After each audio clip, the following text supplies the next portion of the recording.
methodology, then one would come out with that particular understanding of the Quran. And this is why, again, Allah, like a lot of the mufassirin as well, they say, Wallahu a'lam. This is my effort, what I'm doing. I'm, using all of these research, these methodologies, because a person who wants to go into the tafsir of the Quran in a very deep way, they need to know Arabic grammar very well. They need to have knowledge of, again, the Arabic language, whether it's sarf and nahu. They need to have kind of a mastery on the hadith as well. In fact, Allama Tabatabai, before he even wrote the Al-Mizan, he actually taught hadith first. So he went through a hadith. He actually has another tafsir, which many people don't really know about. A lot of people, unless you have the Arabic, which the tafsir is only tafsir of Quran by hadith. And so, and he taught this, and he went through, I think it was almost 2 years where he's going through the hadith, and he's just teaching his students in his tafsir class just the hadith which are related to the commentary of the Quran, the ayat of Quran. And then after that, then he begins to sit and he begins to write and also teach the tafsir of Al-Mizan. So a person has to have a mastery of that knowledge of the Quran, have a mastery or at least some understanding of what is called the Sha'n Nuzul. Does anyone know what that is? Exactly. So how the ayat came down. Some also say you will need to have knowledge of fiqh, because within the Quran as well, there are verses related to the laws, ahkam. So some will say that not only fiqh, but usul fiqh, and also have knowledge of a science which is called ulum al-Quran. And the science of ulum al-Quran basically talks about just different aspects of the Quran, about the compilation of the Quran, the vowel markings of the Quran, because there was a time where the Quran actually had no vowel markings. Like today we see the Quran and all the vowel markings are there. And there's a time where there was no vowel markings there. And in fact, sometimes what we have in with regards to the Quran is the 7 different recitations. And so in those 7 different recitations, sometimes a single word may be recited in different ways, and they all make sense. So, and it doesn't change actually the meaning. Sometimes it doesn't change the meaning of the word. Many times it doesn't change the meaning of the word. But then there's cases where if you actually change one vowel marking on a word, then it gives a completely different meaning. So for example, in Surah Ma'un, we say what? Bismillahir Rahmanir Rahim, Ara'ayta alladhi yukadhibu bid-din. But what if someone said, oh, there's no vowel marking, it says, Ara'ayta alladhi yukadhibu bid-dain. Deen and dain, 2 different words. They have the same root, they have the same look. The only difference is a fatha on the dal or a kasra on the dal. And even at the same time, when we go into, and this is a part of understanding the Arabic language as well, which hopefully maybe we'll get to it before we end our session. But even in that, there's still some sort of commonality between deen and dain. And that goes back to, again, having a mastery on the Arabic language and understanding what is called the etymology of words. In English, we call it etymology. In Arabic, we call it ilm al-ishtaqaq. So what is the commonality between deen and dain? And if someone said, okay, ara'ayta alladhi yukadhibu bid-dain, is it absolutely incorrect? Or does it give some sort of meaning? It's not the correct meaning, it's not the correct thing, but is there a connection? Versus someone who says it properly, or the way it's actually vowelized, say, Ara'ayta alladhi yukadhibu bid-din. So these are things which, again, we need to be aware of, and how do we, as, again, those who haven't studied the depth of Arabic or things like that, how do we approach the Quran in that manner? So going back to our resources, so Tanzil.net. And this is another resource that I've given. The reason why I've chosen this Tanzil.net is because, again, you can actually do a search on the words as well in that particular Tanzil.net. But there's a very easy access on the Tanzil.net website for the different translations of the Quran. So if you only know English, then what you do is you find the verse that you want, and then you can open up the section where it says the translation instead of viewing the Arabic. Open the translation, and then you can, on the side, select the different English translations, or if you speak Urdu, then there's a couple of Urdu different translations, a couple Farsi translations, and you can select them to look at the translation of the different verses.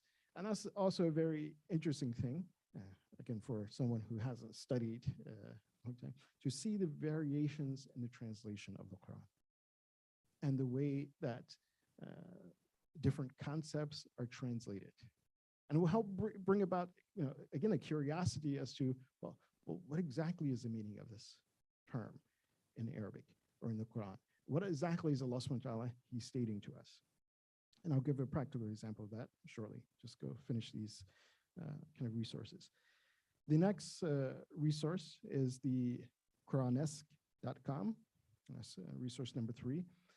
This is also a very good resource. This is the actual commentary of Ayatollah Puya, which is in English, and you'll have the entire tafsir, and it's a pretty good tafsir of the Quran. So this will also help just the common person to kind of navigate some sort of understanding of the Quran.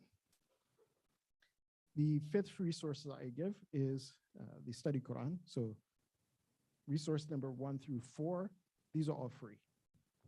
The 5th one is the Study Quran, which is kind of compiled in translation by Sayyid Hussein Nasser and a group of other scholars. And this is kind of a good resource as well because they put a lot of different tafsirs in English. They give you access to a lot of different tafsirs. The tafsir of Zamakhshari, tafsir of Al-Mizan. It's not going to be the whole tafsir, but they're just giving just kind of important snippets of those various tafsirs. So that will give us some sort of understanding of how different scholars, Sunni and Shia, different tafsirs which are kind of Sufi or Irfani, different tafsirs which are legalistic as well, that how they have approached the Quran. Okay, and of course the questions I have above, that these are some questions, just sample questions that when we are approaching the Quran that we may have in mind. What is the reason for the revelation? What types of tafsir are there, which we kind of covered? What are relevant hadith, which again, we spoke about that, and how also we can access the hadith database on the academyofislam.com. And then how the chapter is translated. You go to Tanzil and look at how the chapter is translated, how the verses are translated, and do a comparison between that, which I want to get into very shortly. And then 5th, also, what are the practical lessons we can learn from the Quran? Because this is one of the reasons why Allah subhanahu wa ta'ala, He revealed the Quran.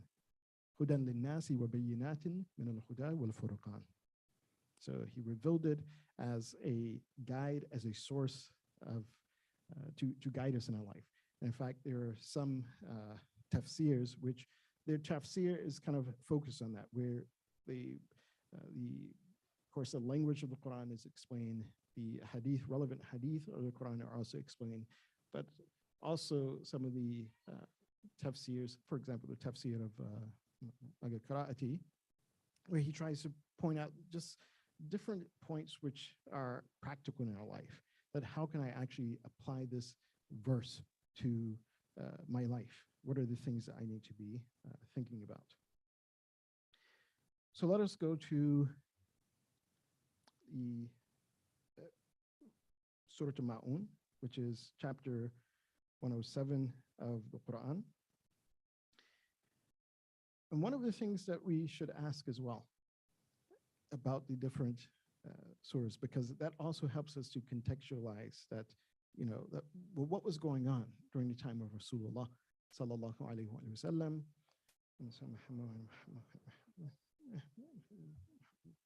That this verse was revealed. It may not be the sha'n nuzul, may not be the, oh, well, this is the reason for the revelation, but nonetheless, it gives us some sort of idea about, well, what time period was it in? And how would that be important? I just want to ask you, because either is the time of Mecca, the verse was revealed, or in Medina. So how is that important? Does anyone know or have any idea? Out of government went in Medina. So would that affect political situations, social situations, and what about Meccan? Early period. So what would that be about? What was kind of the social circumstances that the Prophet was dealing with? Aqaid. Good.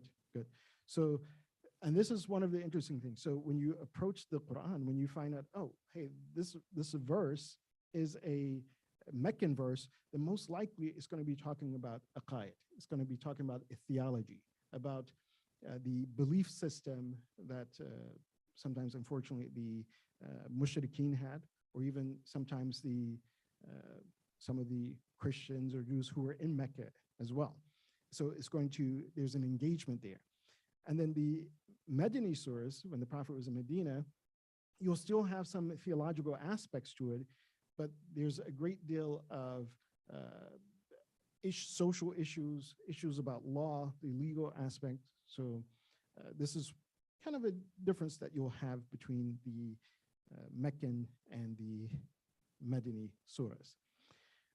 For the most part, and sometimes you'll find Meccan verses talking about certain legal aspects, and you'll find some Medinan verses. Like I said, it talks about aqaid. So what about Surah Ma'un? Does anyone know? Is it Meccan or Medina?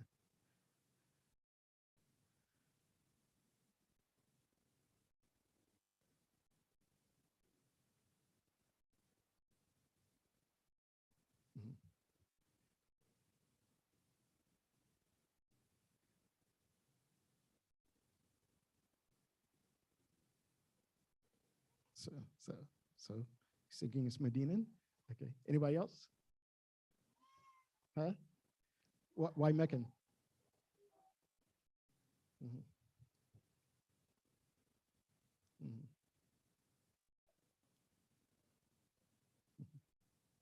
Okay. So which one of them are right? So they gave their opinion, so no one else said anything. Which one are right? So how many do you think is Meccan? Just raise your hand. Okay. How many do you think is Medini? Okay. Good. You're both right. According to some of the hadith, they say that it is part Meccan and part Medinan. This is what some of the Mufassirin said. And this is also based on a hadith with regards to this particular chapter of the Quran. They say that the first three are most likely from Mecca because it talks about the deen. It talks about this idea and the concept of religion, and or as we will kind of come to find out that what exactly is deen.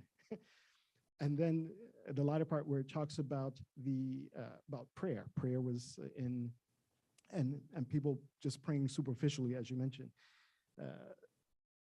Which praying superficially leads to this idea and concept of nifaq, that some are, oh, they're just praying, but they really are not, they're really not and truly not praying.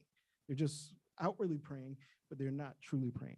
They're praying just simply to be, to show that they are part of the community, but they also have their own nefarious objectives at mind by being a part of the community, which is nifaq.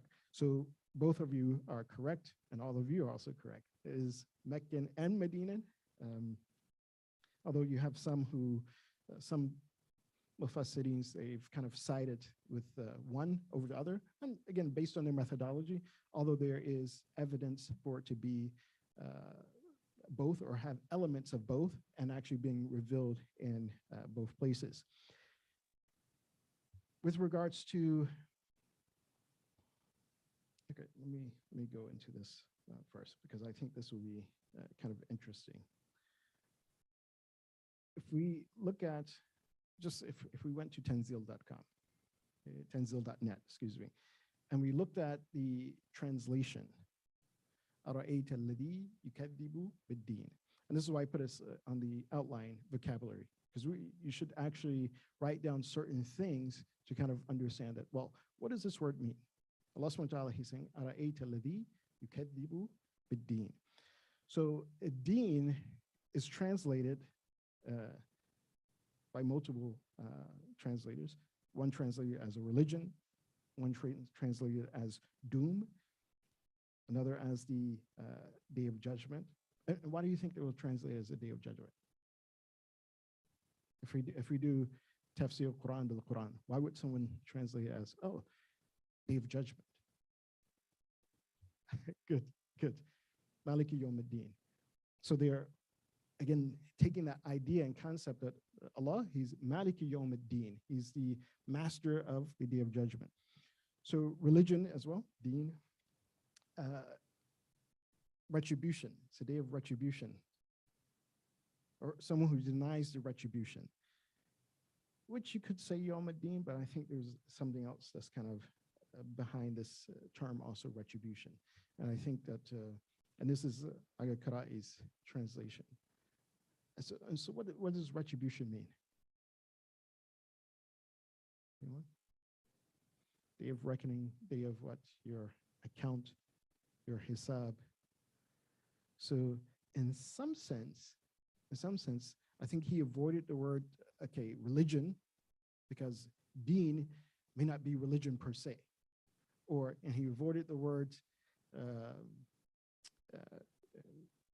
day of judgment, because it may not be that per se.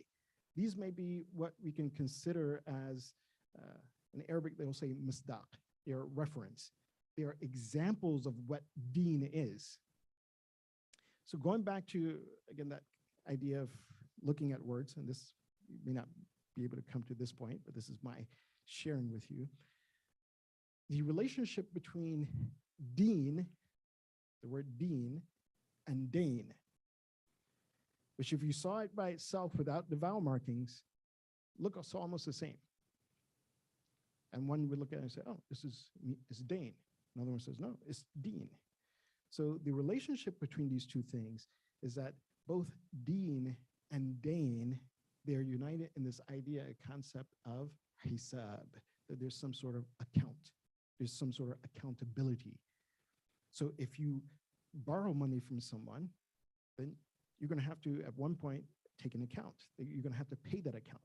You're going to have to pay back what you've received from someone. So again, deen in itself, which we can think of is this totality of way of life. It's not simply the ahkam. It's not simply the fiqh that we follow. It's the akhlaq. It's the spirituality. It's all of these things that we see in the life of the Prophet and the Ahlul Bayt alayhim afdalus salam. And there will come a day where, again, we will have to take accountability for that. Oh, we knew about this way of life, and so now we have to take account of that. Now we have to, make our amends of that. Also, deen and dain as well. There's an aspect of both of them which in the dictionaries of the Quranic Arabic, they say that in them is khushu' wa dhillah. So a humbleness. So if you have to humble yourself to borrow money from someone. And at the same time, to be before Allah subhanahu wa ta'ala, to actually practice the deen, you have to be humbled before Allah subhanahu wa ta'ala. So this is a commonality between deen and dain. Although they kind of literally, if you want to take it in a literal sense, have two different meanings. And so with that, we see this translation that I think Aga Karai, again, I would have to ask him to see if that's what he was thinking, that he didn't want to specifically translate it as religion. Have you seen that person who belies the religion? And a religion is that totality of way of life. Or have you seen that person who has denied the hereafter, the retribution? And that's part of religion. This is only a part of religion. But he went towards retribution, that, oh, well, there's some sort of account that has to be given, which kind of ties both deen and dane kind of together. Likewise, if we simply go to the, this is one of the things I wanted to point out as well. If we go to the Hadith Academy, and we just put in the word deen in Arabic. So then we get other aspects of deen and what deen means. And this is one of the things that we should kind of understand about the Quran and the way Allah subhanahu wa ta'ala, he presents certain ideas and concepts in the Quran. So in Surah Al-Ma'un, he says, أَرَأَيْتَ الَّذِي يُكَذِّبُ بِالدِّينِ. He says, have you not seen the person who belies deen, the retribution, the religion, faith? And then Allah subhanahu wa ta'ala begins to describe that person who belies deen. أَرَأَيْتَ الَّذِي يُكَذِّبُ بِالدِّينِ ذَلِكَ الَّذِي يَدُعُّ الْيَتِيمَ وَلَا يُحَضُّ عَلَى طَعَامِ الْمِسْكِينِ. So the person who turns away the orphan and the person who refuses to feed the miskin, the destitute. But is deen and the one who belies deen simply in these two things, in these two actions? Exactly, it's not. But Allah subhanahu wa ta'ala, he gives these examples. Why? Why do you think? That's it. There's importance there. That's one aspect of it. But why else?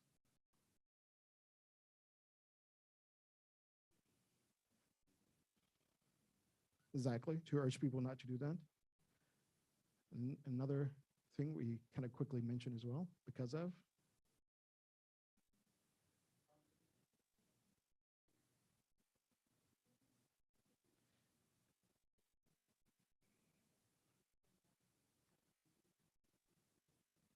so journey towards submission, and when you're doing these acts, you're not submitting.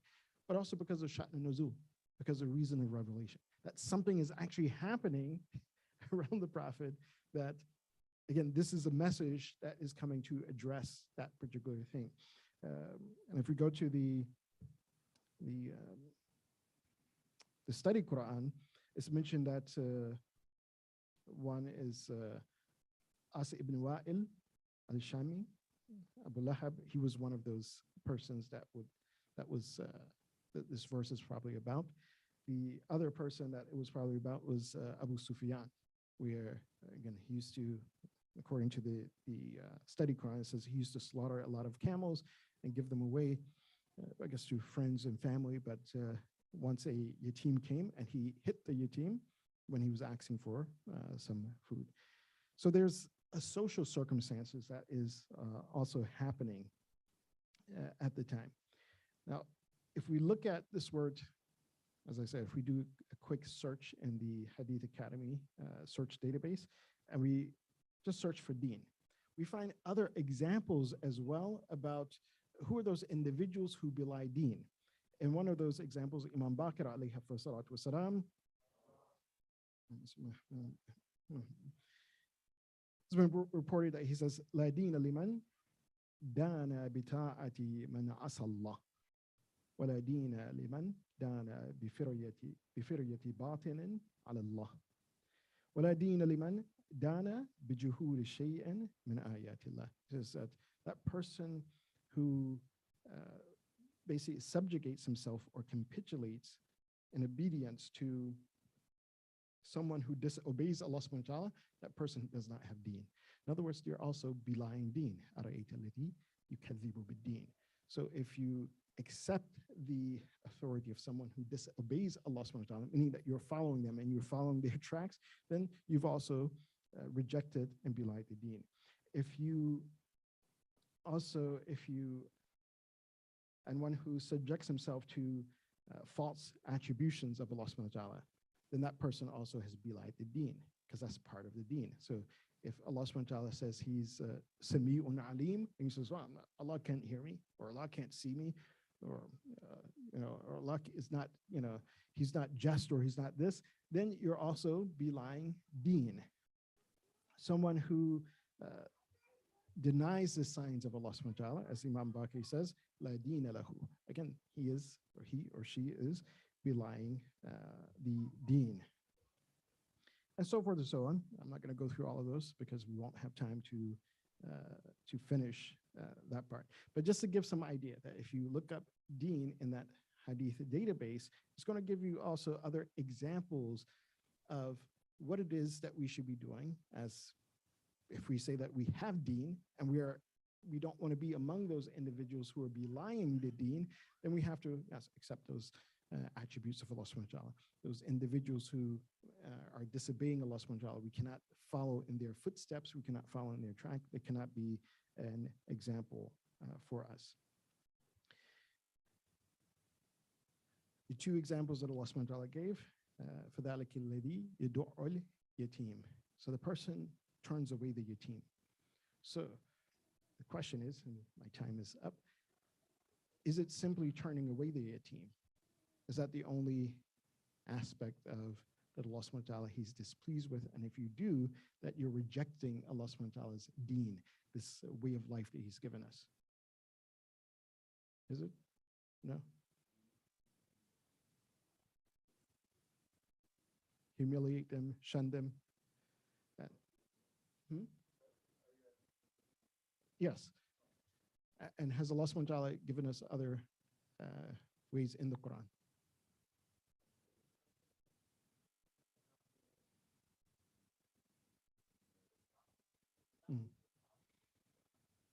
There are examples of opposites of the Quran, but there are also similar examples in the Quran. So, for example, in Surah Baqarah, verse 220, when Allah subhanahu wa ta'ala, he talks about eating the wealth of the yatim, that if a person is supposed to be looking over the orphan and helping the orphan and managing their money, but instead of managing money, you're taking money from the wealth that has perhaps been left to them, you mismanage your money. That's also similar to this idea and concept of yudu' al-yatim, that you're shunning the yatim away. Likewise, in Surah An-Nisa, verse 2 through 3, and chapter 8, verse 10, and also verse 127, and chapter 6 of the Quran, verse 152. So this is, we'll see that Allah subhanahu wa ta'ala, he's mentioning it here, alladhi yudu' al-yatim, but there are other examples within the Quran itself that speaks about the orphans, the mistreatment of the orphans, that if you mistreat them, then it is the same as shunning them away and driving them away.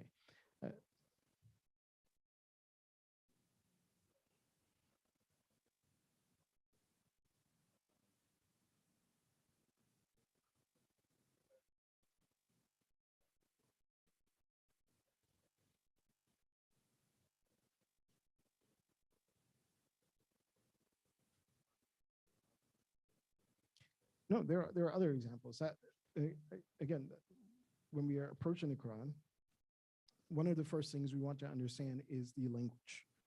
Well, there may be certain words that stick out. Ad-din ara'ayta alladhi yukadhibu bid-din. Have you not seen that person who belies the deen? So first of all, what is deen? Is it the day of judgment? Oh, someone rejects the day of judgment. Or as some translation says, oh, it's religion.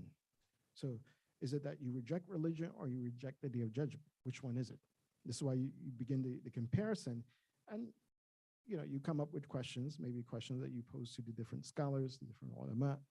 But what we can understand from this word deen, it is that totality of way of life as a Muslim. That deen, as Allah subhanahu wa ta'ala says, that in the deen and Allah al-Islam, that deen which Allah subhanahu wa ta'ala has presented in the Quran and in the lifestyle of the Prophet and Ahlul Bayt alayhim afdalus salatu wassalam, it has all these aspects to it. It has the legal aspect to it. it has the spiritual aspect to it, and it has the ethical aspect to it. So all of this in its totality is deen.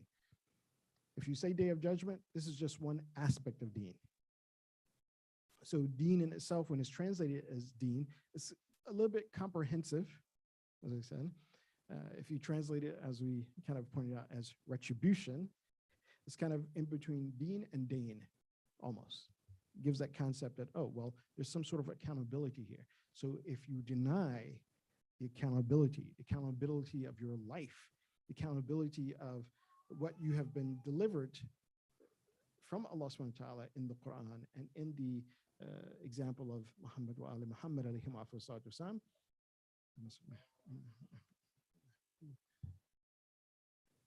If you reject that, then that's the person who is belying the deen.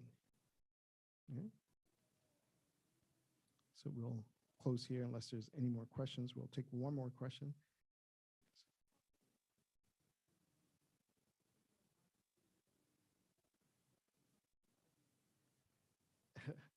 And that's a good question. And this will take some time. Maybe we'll answer that in our next, in more detail in our next session. So is yatim limited to that individual who's an orphan? So, and who exactly is orphan? So all of these words, they are, on one hand, yes, this, if we look at the Sha'n Nuzul, if we look at the reason for revelation, and we say, well, yes, that person who drives away the orphan. And the orphan will be someone who, does anyone know? This is kind of, I want to see that. What is technically an orphan in Arab? Fatherless or without parents? Yes, fatherless, exactly. So the mother can be alive, but without the father, then that person is considered yatim. Good. Until bulugh. So that person is yatim until they're bulugh. But then there are also cases where we find this idea or concept of yatim used for people who are even beyond the age of bulugh and in different aspects. But if we want to look at the legal aspect, so if the legal aspect is here, and this is why you have various tafsirs of the Quran. So one who's looking at this particular verse in a legal aspect,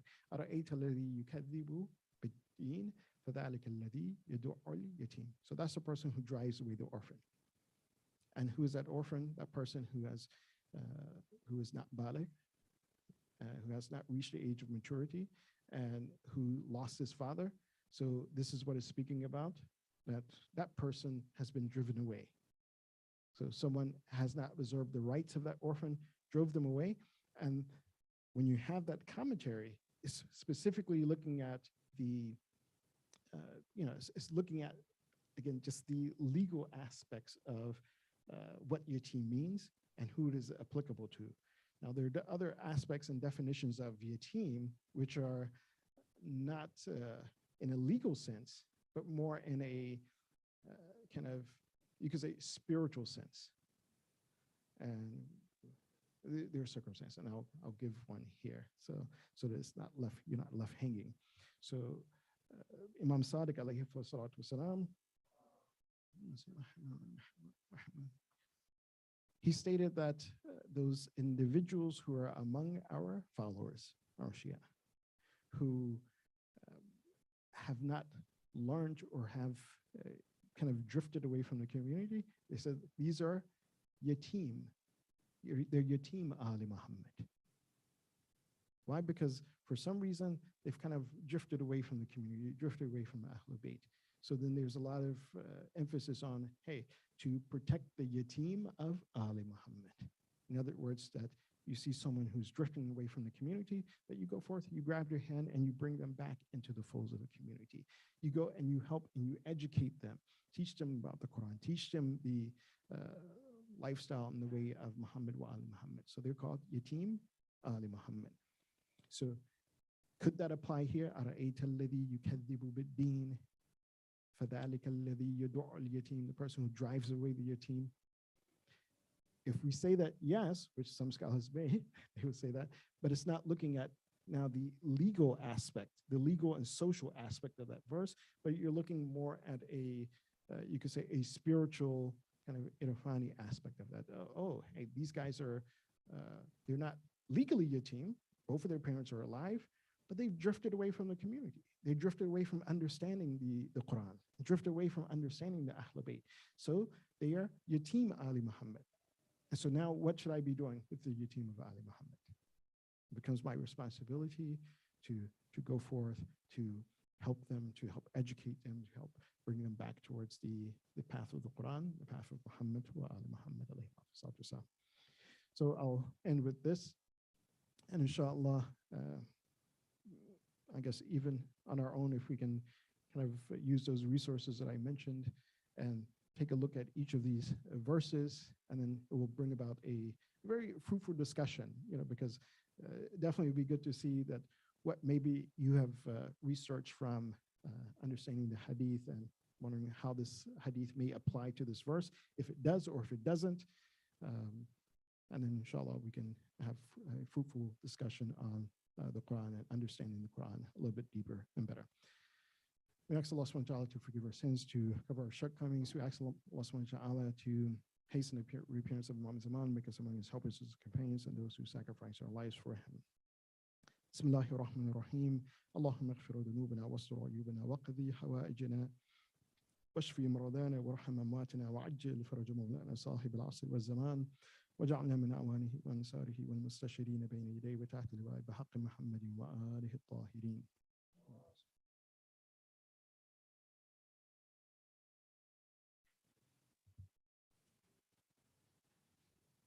If everybody can stay seated, I know Salah is in 6-7 minutes. Just a quick couple of announcements from program committee. The schedule of the programs have been sent out in the email. If you have not received an email, please come and speak to me or Brother Muhammad Rizvi. We have programs every Thursday, Friday, and Saturday, and plus any important days like the Wafat of Bibi Khatija and the Walad of Imam Hassan and all the Laylatul Qadr nights and the Shahadat of Imam Ali alayhi salam.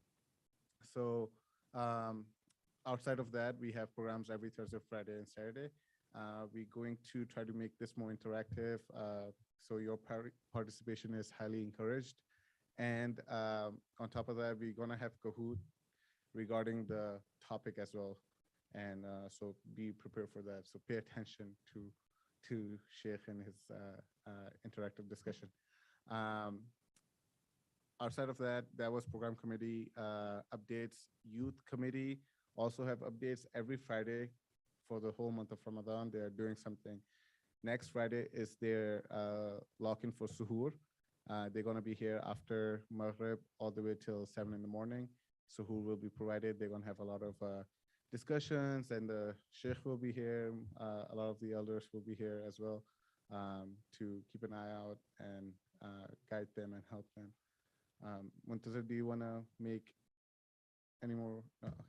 So other things they're working on, the following Friday is the sports night. Following Friday is the Amal night that they're going to be doing with Sheikh Hazik. Following Friday is the Al-Quds. So inshallah, we'll plan something for that as well. That was youth committee. Any other committee chairs or members that are here that want to give an update? I can give it for them as well, if you guys. Fundraiser committee, they do 2 fundraisers throughout the year, one in Muharram and one in month of Ramadan. This year, the target is 25,000. So if you guys can donate generously, that would be great. It covers for all the expenses for the month of Ramadan, outside of food. And the food committee also have their own budget. Their budget is about 15,000 for the whole month of Ramadan. So these are a couple of the announcements. Security team would prefer if you guys please sign up. It just helps us be better prepared to set up outside. If you need to just have the whole program outside, just, oh, Salah time. Okay. And we're gonna have the salah outside as well right now. So that was security committee update. I think that's about it. If you guys want to donate food or anything, just talk to Sister Wasima about that. Thank you. Salawatu ala Muhammad wa ala Muhammad.